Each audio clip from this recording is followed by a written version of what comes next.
wartawan ya? Karena gue ngelakuin apa adanya gitu. Jadi nggak perlu ada yang ditutup-tutupin. Jadi nggak ada rasa khawatir Nggak sedikit ada, pun. nggak ada. Selama ini kalau Diki digosipin gimana cara menanganinya?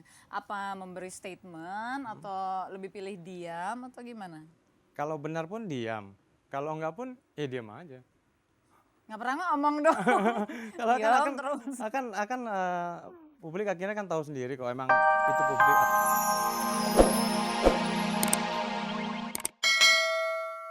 Sama-sama Mbak. Oke, pertanyaan ketiga pemirsa. Berapa jumlah anak dari Mayong dan anak dari Ferry Salim? Kalau Anda mengikuti topik bintang tamu kita pagi ini, pasti bisa menjawab. Goyang, Mang!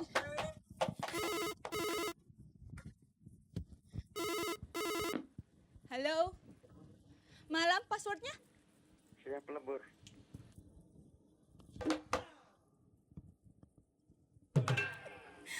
Dengan siapa? Dengan Bapak Beni.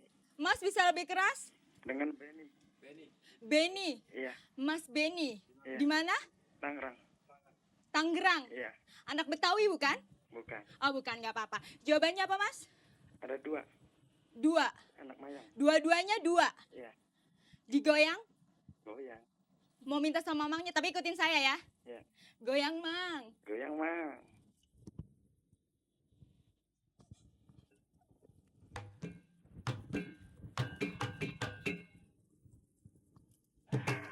Oke, Mas selamat Anda mendapatkan Nokia 3310 yang dipersembahkan oleh Irex dan pajaknya dibayar ya Mas.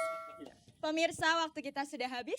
Kita bertemu lagi minggu depan bersama saya Putri Malam. Goyang Mang.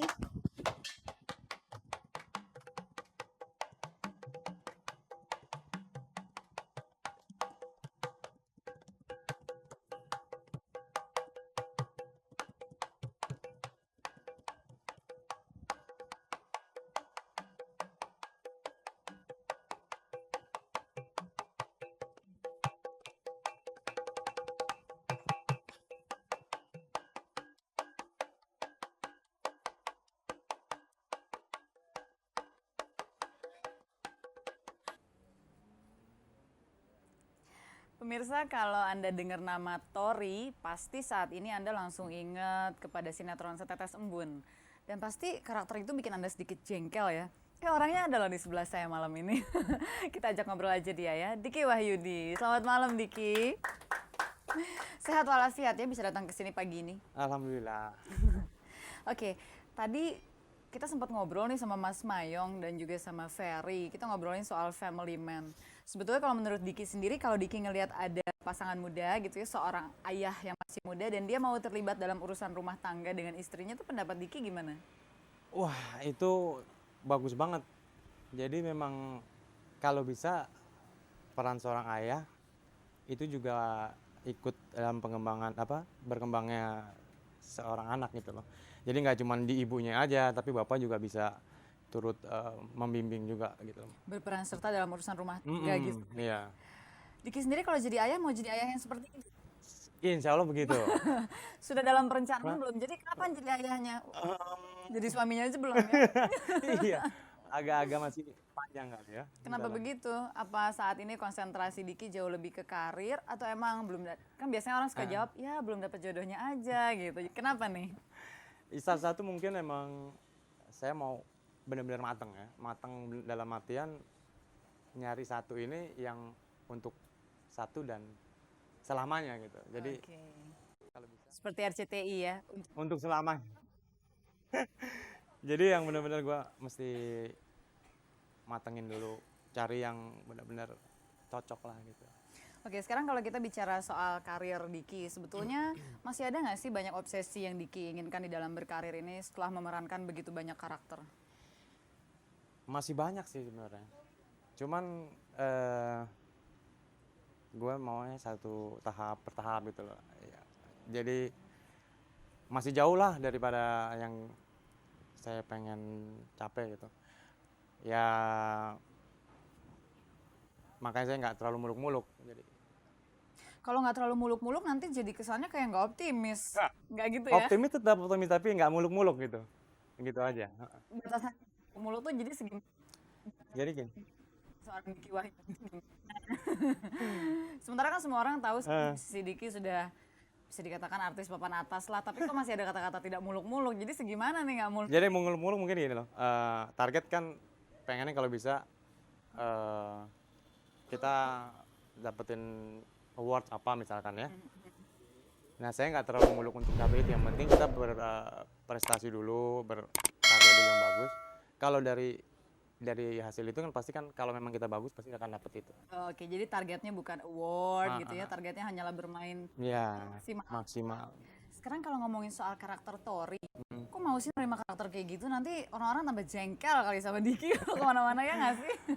Enggak mungkin gini, karakternya memang awal-awalnya peran Tori itu agak keras ya sama istrinya. Tapi nanti di belakangnya lihat, tunggu aja. Pokoknya di belakangnya dia akan menjadi seorang, Kan ada surprise Ah. gitu ya. jadi akan menjadi bapak yang baik. Gitu.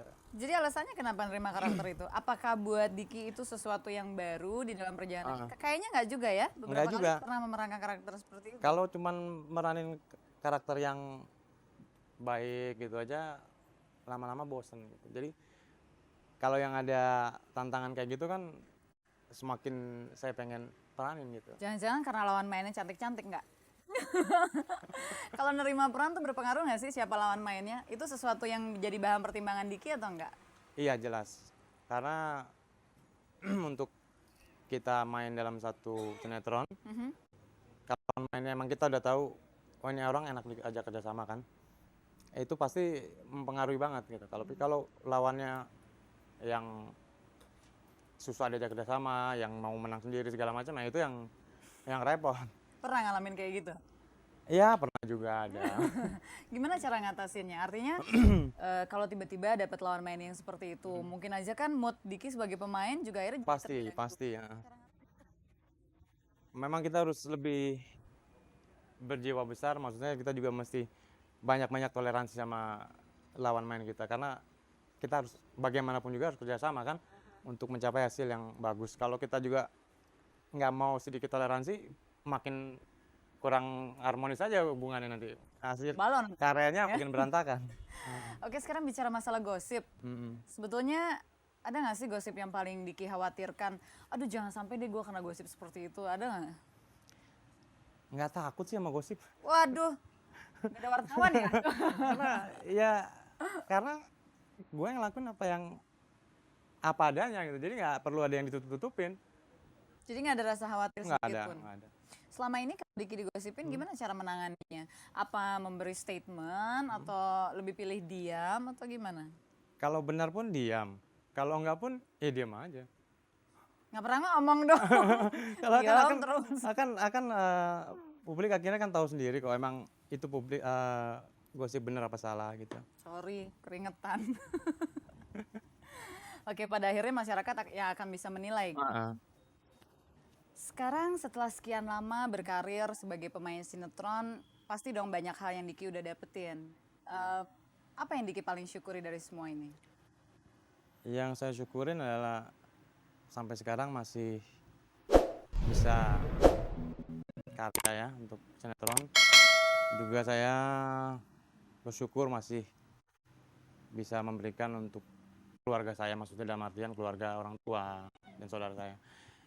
Itu saya syukurin banget karena sedikit banyak memang saya harus support juga ke orang tua kan. Ya, Diki nggak banyak orang yang tahu ya bahwa berkecimpung di dunia entertainment itu membutuhkan sebuah pengorbanan yang sangat besar dari segi waktu, energi, pemikiran, perasaan dan lain sebagainya.